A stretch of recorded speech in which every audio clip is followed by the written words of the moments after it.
You might be one of those people who says, what the heck does trauma have to do with my PMDD? Well, Lisa de Jong, our next expert, she's going to tell us how trauma, your hormones, and your nervous system are actually interconnected, and that this can actually strongly, and it does affect your PMDD symptoms. And she's, of course, also going to share what we can do to support ourselves, how we can find relief, how we can get ourselves back into a more regulated state.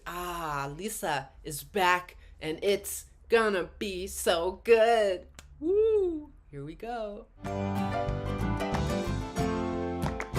Welcome to the PMDD Healing Summit, where the world's top experts share hope, guidance, and next steps for your PMDD healing journey. And today I am so happy to welcome back Lisa de Jong. And Lisa was a highlight of last year's summit. That's why I'm so glad that she said yes. Let me tell you a little bit about Lisa. Lisa is a well-being and health coach specializing in the menstrual cycle, chronic pain, somatic mental health, and nervous system regulation. She helps people to feel better in their bodies and improve other areas of their lives through a somatic approach. Her work is informed by neuroscience, biology, psychology, as well as her own personal journey with chronic pain. She works with clients through private one-on-one work, group workshops, and online courses, and she offers free consultations and resources on her website. You're going to get all the links, all the goodies. Thank you, Lisa, for being here again.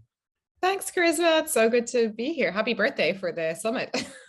Happy birthday, Summit. Oh, thank you. You're so right. I should have some cake today. So Lisa, let's dive right in. Could you share, just in case some people are new to you, could you share a little bit about your journey and why you're so passionate about the work that you do? Yes.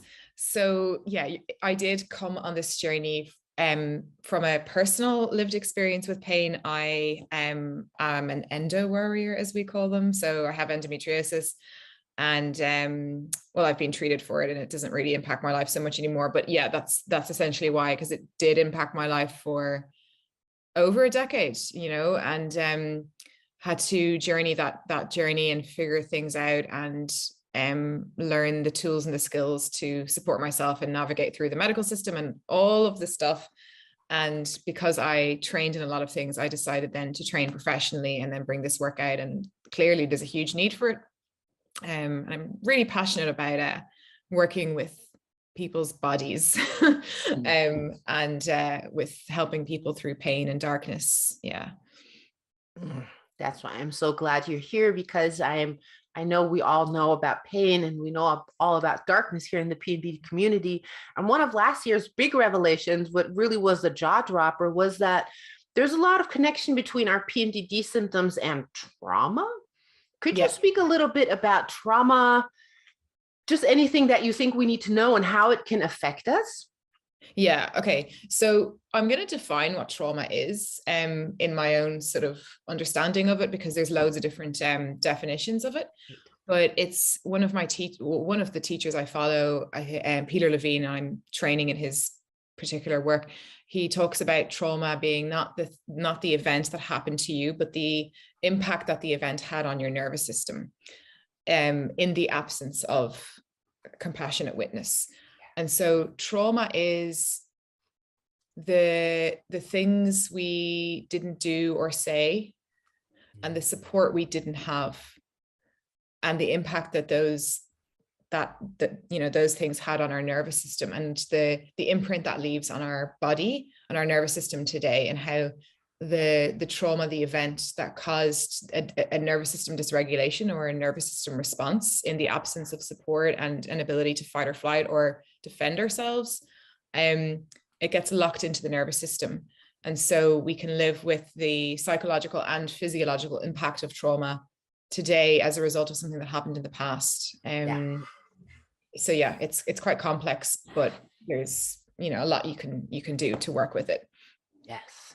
And I love that you brought in there this nervous system, because I think I've been hearing it a lot more since the last summit. I feel nervous system has become a lot more, but could you talk about the nervous system and how this has to do more, with the trauma, and how this has to do with some of our PMDD symptoms and even chronic pain? Yeah. So yeah, that was the other part of your question, wasn't it? Like, what does this have to do with PMDD? And it has a lot to do with PMDD. And even actually the trauma community don't yet acknowledge this, because the trauma community is very much, the teachings on trauma are very much based on just bodies in general. And they're not really like talking about what the hormones are doing. And so that's where my work meets the trauma community, because I'm trying to bring in that conversation around hormones, because in the female experience, with the female sex hormones, what's happening is, okay, we have a menstrual cycle, and PMDD, as we all know, generally happens the week or 10 days before our period comes, right? Those symptoms start to come up. And the reason for that is because after ovulation, which is when the egg gets released from the ovary, there's a hormone called estrogen. When that drops actually quite quickly after ovulation.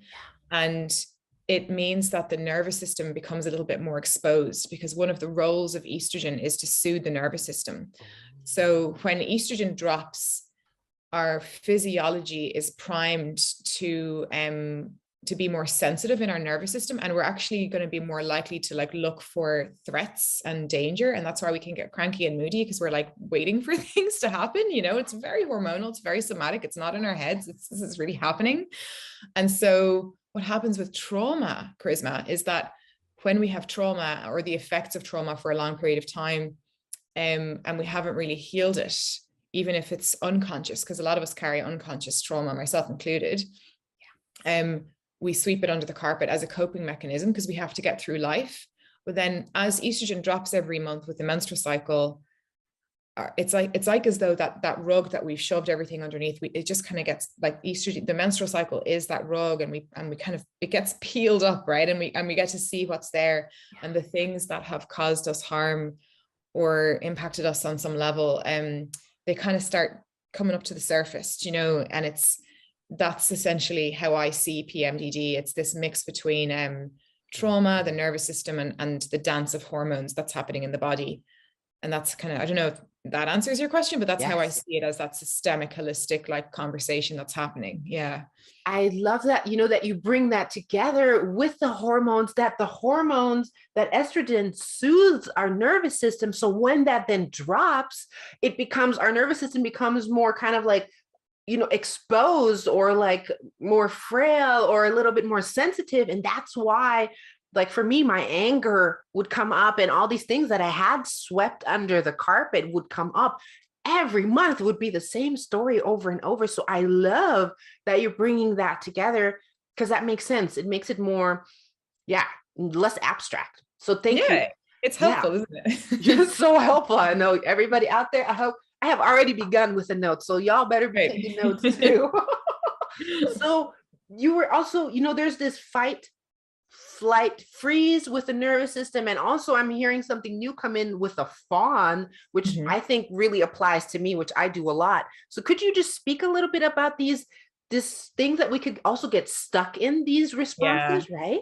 Yeah, this is where the knowledge is power piece comes in, because this is like, okay, like I've got trauma, what do I do, right? So there's different states that your nervous system is in all the time, and we can be blended between different states. And I won't make it complicated, I'll keep it simple. But if you visualize a ladder, right, just a ladder, and your nervous system is kind of like a ladder, and at the very bottom you have the freeze response. So like you said, the freeze response is what happens in the nervous system in the face of danger or threat or trauma, when we don't have the ability to defend ourselves, or the ability to leave, or protect ourselves, right? So we go into shutdown, and we see this conversation a lot in, conversations around sexual abuse and that kind of thing. It's like, our bodies go into freeze, we go into a shutdown. That's a very extreme example, by the way, but it can also be, you can have developmental trauma, and struggle in intimate relationships. And you might find yourself struggling to speak your truth or connect, you know, in intimate situations, or you might find you might just generally have a lot of trauma from different things in your body, and find yourself, because your body is in this freeze response, there's a lot of energy that goes into the freeze response to protect you. So you might find yourself really tired. You don't have a lot of zest for life in general. It's a lot of energy just to put the wash on. Do you know what I mean? So, and that can be generally speaking, or in relation to a particular topic or context in your life. So that's the more like the freeze response. And it's not a bad thing. It's annoying because takes a lot of energy and it's tiring. And when we're carrying that in our bodies for 5-10 years, you know, that's not very good for our vitality, and especially chronic pain and PMDD, because like I said, all your immune system energy is going into this self-protection. So that's the freeze. And then you have, like, going back to the ladder, above freeze, we have the fight or flight. And that is the sympathetic nervous system, the part of the nervous system where we mobilize, where we do have safety to fight, defend ourselves, or leave a situation. And this can look, you know, very intense, like we're fighting or something, but it can also just be, it's a stress response. So it can be if we're overthinking things in our head, or frantic, or overwhelmed with decisions, or in a kind of controlling mindset, or comparing ourselves to other people. That would be very much a fight or flight sympathetic place. And again, a lot of energy goes into that. And it's also kind of a self-protective thing from, you know, in the face of threat or danger. And then the top of the ladder, this is the good part. This is called the ventral vagal in the polyvagal theory. So this is the rest and digest. That's an easier term. Rest and digest. It's where we are safe. We are comfortable in our own skin. We have hope. It's the physiology of hope, Charisma. It's the physiology of knowing that we have choices, that we have options. It's intimacy. It's connection with people. It's being okay with taking our time, and that we don't need to rush everything, you know, like that physiological feeling of feeling like, oh, I feel held and supported in my life. And then you spoke as well to the fawn, and I wouldn't put that on the ladder as such, because it's kind of a blended state, but the fawn response that Charisma mentioned is also very important to consider, particularly for women, because essentially what that is, it's the people-pleasing response in our nervous system, where we we don't even have a relationship with our own needs, and we abandon our needs. We don't know our own needs or our boundaries, and we go along with what we think other people want and do, because we're afraid of conflict. Maybe conflict has been dangerous in the past, or we're afraid of being disapproved of, or being judged and criticized, because we have been. And the fawn response is a very societal thing that gets shaped into us, and I think particularly for women. So something to think about. It was a big revelation for me. I'm like, oh my goodness, that sounds so familiar. And same. When you were talking about the freeze response, something I wanted to ask you, is that also sometimes where procrastination comes in? Like, I know sometimes when I want to do something where I have to kind of, you know, show up and be seen, which for me feels very uncomfortable and dangerous, I kind of like, I don't do that thing. Is that procrastination? Can that be a freeze response of like some trauma that we have from the past? That's a great question, Charisma. I think it can be. Yeah. And it's kind of for you to decide, because it's your body. Cool. Yeah, and you know, like, and procrastination is actually a way, like, I see procrastination as the body is looking for relief. So this is the thing about having a trauma-informed approach, is that you're always thinking what's happening in your behavior, or in your decisions, or in your symptoms. It's like your body is looking for a way to regulate. So procrastination is a way of regulating, like you said, fear, overwhelm, or maybe you're burnt out. Like, sometimes procrastination is a good thing, because we've been working too hard and we're just not giving ourselves a break. Do you know? And it comes then as procrastination, and then we label it and judge ourselves, right? So absolutely. But it's actually like, take a break, slow down maybe a little bit. So exactly. Or take it in small, like when you're speaking to that part of it being a freeze, it probably is that it's like, you do have, like, you or the person who's experiencing it has fear and is being triggered in the nervous system. So to break that project down into small bite-sized parts, getting support, and also kind of allowing yourself to be a little bit what's called like triggered in the nervous system, a little bit activated with sympathetic energy, like that sympathetic in the middle, without dropping down into freeze, you know. And because the freeze is where we're flooded and we're overwhelmed, and then we're just stuck and we can't get out of there. But if we're in a little bit of sympathetic, that's the hormone of cortisol and adrenaline, by the way. That's actually, we do need that. That's helpful. We can't be in rest and digest all the time. We have to do things in the day and get through things. And the sympathetic part of the nervous system plays a big role in helping us to just move through our to-do list and being motivated. And so if you're finding yourself freezing and procrastinating a lot, ask yourself, how can I regulate this? How can I make this activity a little bit more pleasurable? Or am I trying to be a perfectionist here? Am I putting too much pressure on myself? Do I need support? All of those questions can help you to just shift out of freeze and not rely on procrastination to regulate. Yes. And that's what I love about the work you do, because it helps us to, you know, anybody out there, y'all, when we start noticing these things like, oh, what's going on? Like, what could this be a response to what's going on? So let's get practical with this. How can I use this knowledge, right, with the nervous system and the fight, flight, freeze, fawn, and all these things to support myself in life with PMDD?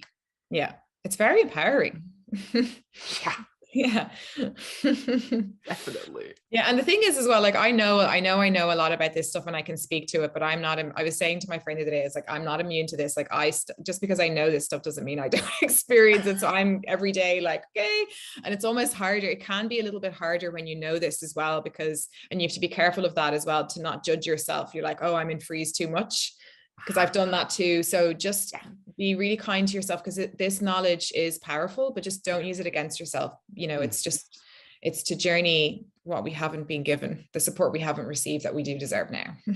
That is such a good tip. Yes, don't use this against yourself. Oh, I love that. So you were just also talking about when we notice, you know, we get a little bit activated, a little triggered, a little bit into the sympathetic.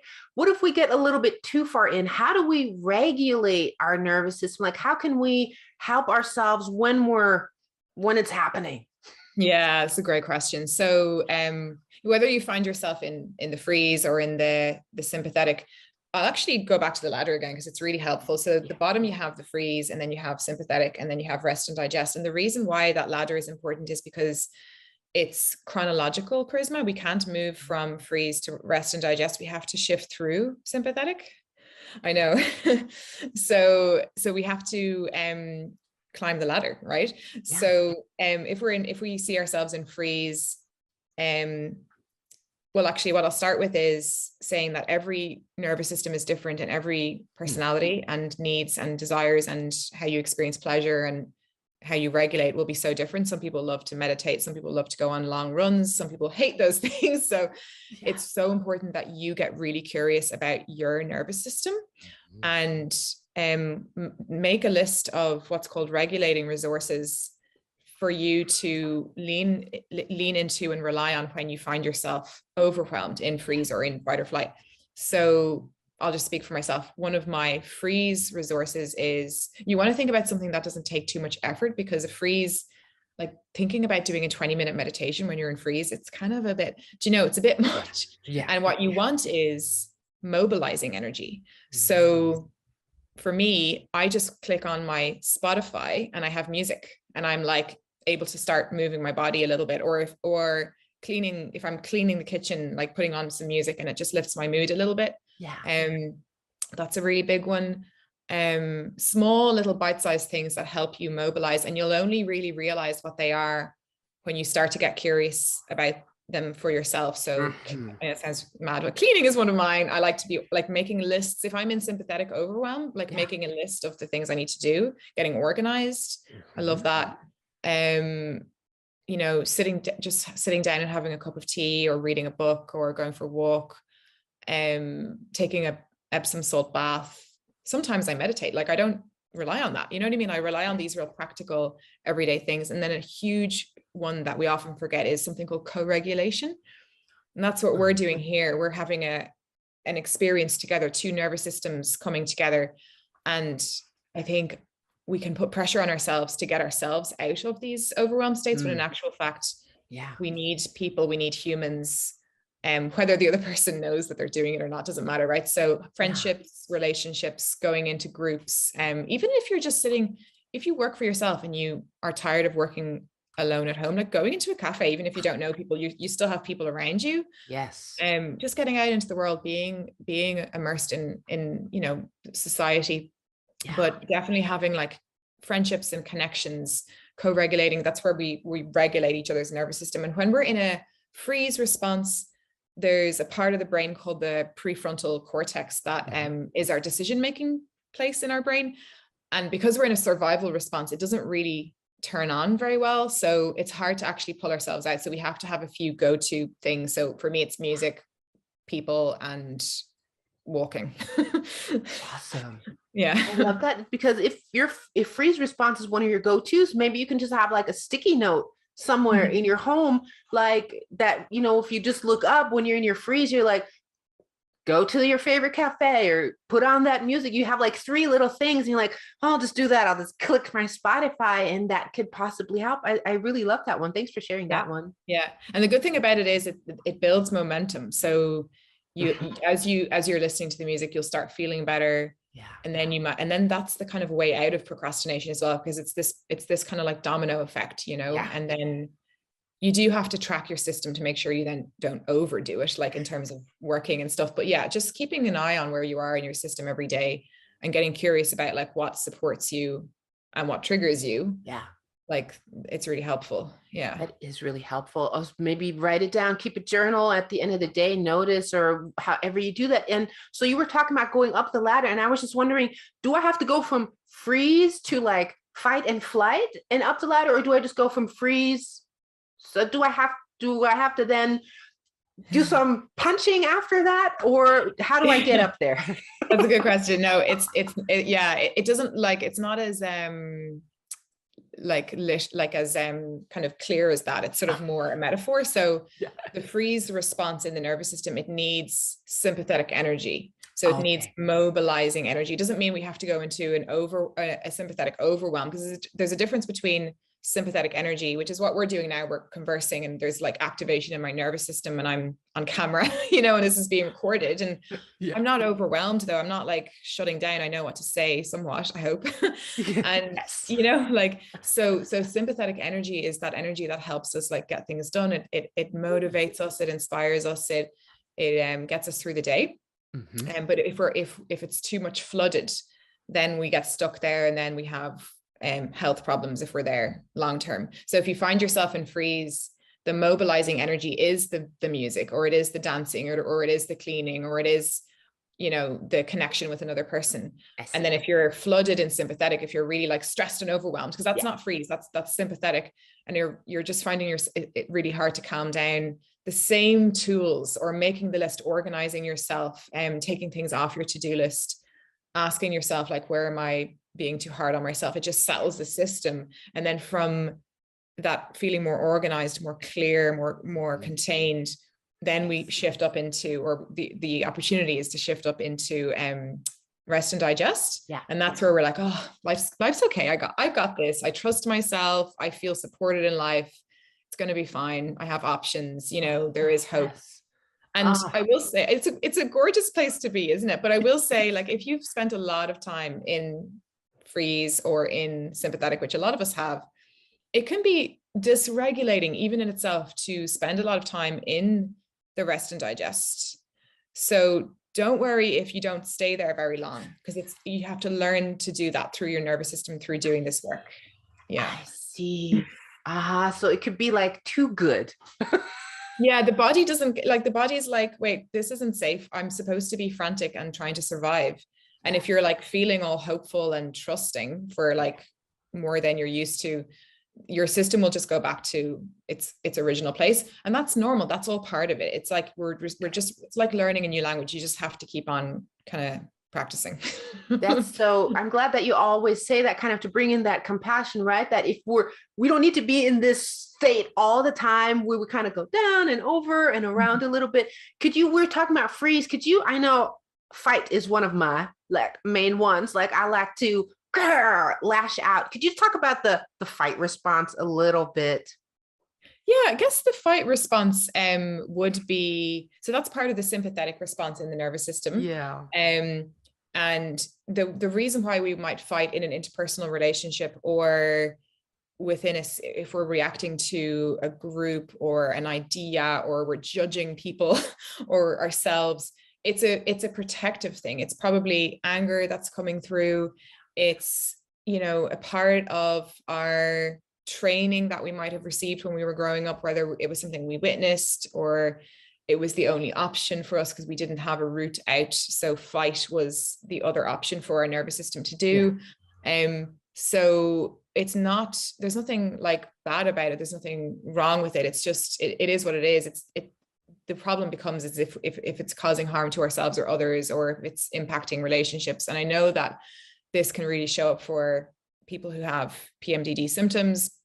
And it's the same lesson. It's the same thing around learning to regulate the anger, learning to feel the sympathetic charge without like taking the action or making the decision or saying the thing. Yes. And the more space, that's a real mindfulness approach, isn't it? Like the more we can hold that tension in our bodies and learn to do that, and learn to rely on our own regulating resources and shift up the ladder, the more we begin to take the edge off the fight response, but if you do have a fight response, just remind yourself that is there to protect you. And that is there because of your history of trauma, because of what you've witnessed, because of what you've learned directly and indirectly. And it's actually quite a good thing. It's just, it's just not maybe helping you in the here and now anymore, Yes, exactly. Oh, that was one of my big things to work through, to be able to sit with these energies and to be able to sit with these thoughts that come in and so judgmental and just talking about everybody, and to just be able to, oh, it's here again. Oh, how interesting. And I have lost that need to like make it go outward, because I can just be with it and kind of regulate that. So thank you for sharing that one. That's so powerful, Prisma. I always call it, you gotta sit with your shit. Oh, I love it. Yeah. So you are, you're also a menstrual cycle coach, and you offer professional training for people to also be cycle coaches and facilitators, which I absolutely love. And I know I've talked to some people who've been through your training and they absolutely loved it. So why is it so important to combine your polyvagal approach with the menstrual cycle awareness? Yeah, that's a great question. So the polyvagal approach allows for me to work with the menstrual cycle from a trauma-informed perspective, because every person with a menstrual cycle has a different trauma story, and the polyvagal theory helps me to understand people's relationship with their cycles on a deeper level. And, if I just give people advice on self-care, it's not going to be enough, because it's not sustainable. So when we work from that nervous system approach, it's just more sustainable in terms of understanding our patterns and our behaviors and our self-protective responses.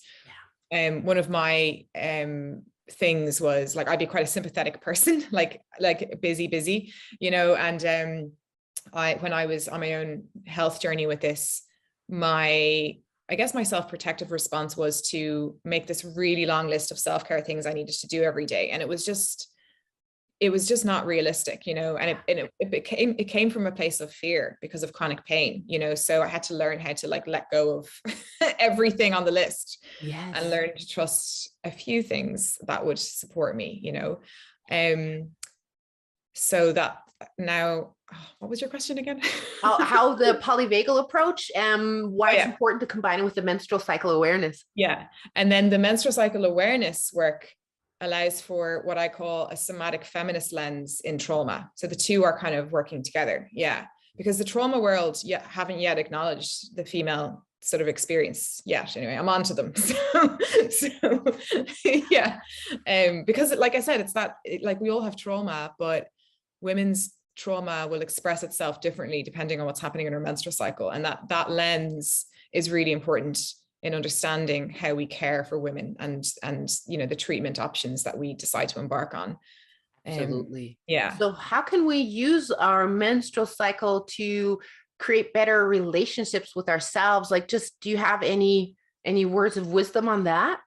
Yeah, so menstrual cycle awareness, that's the chat we did last year. I have a free guide of that on my website, which I'll talk about in a minute. But menstrual cycle awareness is all about understanding your menstrual cycle is not just your period, which I thought it was, right? For years, I think we all did, just those like 5 days.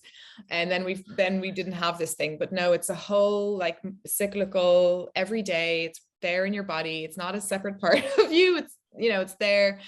And every day matters. And so it's broken into the 4 seasons. Menstruation is winter, spring is the week after menstruation, summer is ovulation, and then autumn is that premenstrual week that's the struggle for the PMDD warriors. And so learning how to understand the seasons and who we are on a nervous system level, what our needs are, how to do self-care.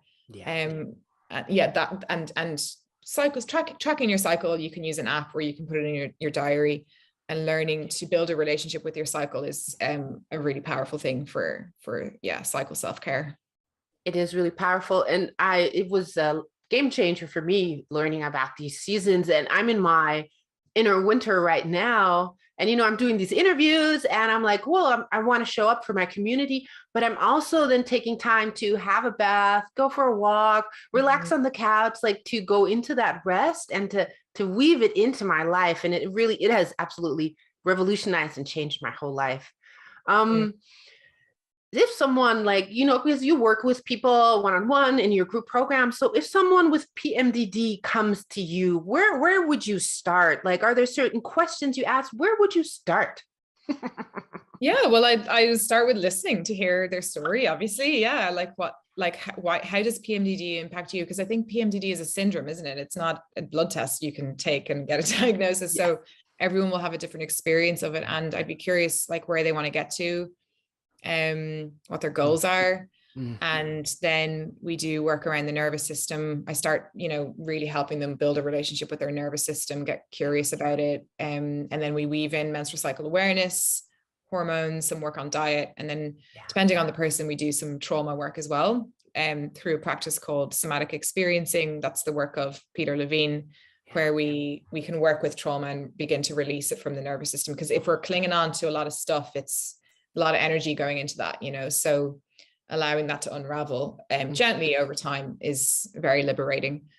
And that sounds so beautiful, that unraveling. I think it's such a beautiful word. Thank you for bringing that one into my mind. I'm going to write it down right now. So you work with people, as I just said, one-on-one in your group coaching programs. Could you just share a little bit? Do you have a course? Is it only one-on-one now? How can we work with you? Good. Yeah, good question. I just do one-to-one at the moment for clients, for one-to-one. And that is on Zoom. I work with people all over the world. I have free consultations. I also have free courses that are self-guided you can take.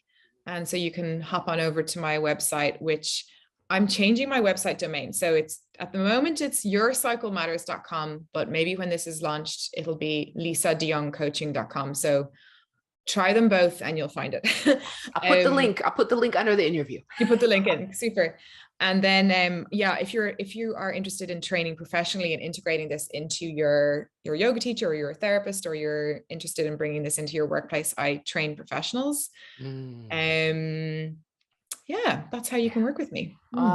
Thank you so much, Lisa, for supporting our community with this approach that I really feel is so unique to you, like how you bring this all together. And that's what I feel is so needed for PMDD, because our symptoms are different, our histories are different, every body is even different. And you bringing this kind of a whole approach into it is just, it's revolutionary. Lisa, thank you so much for what you do. And I know last year you did a workshop after this time. Are you doing a workshop this year, Lisa? We are, aren't we? We're doing a workshop together. Yes.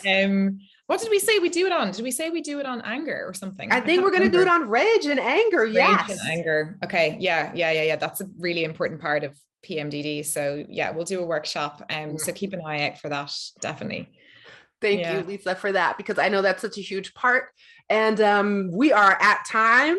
Do you have any last words of hope or encouragement for anyone out there who has PMDD? I do. This is kind of revolutionary, and I'm going to dare to say it because I was thinking about this before coming on here, which is that what if your recovery journey could be pleasurable? Woo. So I'm a big fan of pleasure, like in all senses of the word. And it's a big part of my work and changing our relationship with pleasure.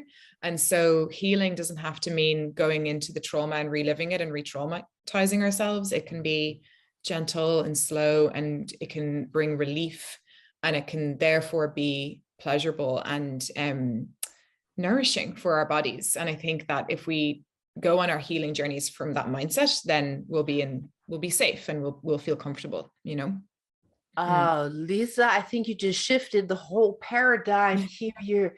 That's such a good thought, rather than, how can I fix this, get this done? Like, how can I bring pleasure into this? And how can I see my recovery journey as something pleasurable? All right, Lisa, you set the bar high for us. Y'all out there, please share your gold nuggets in the Facebook group.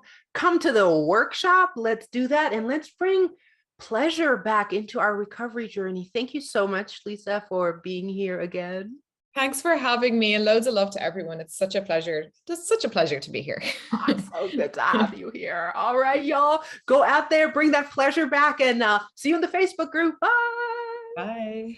Bye.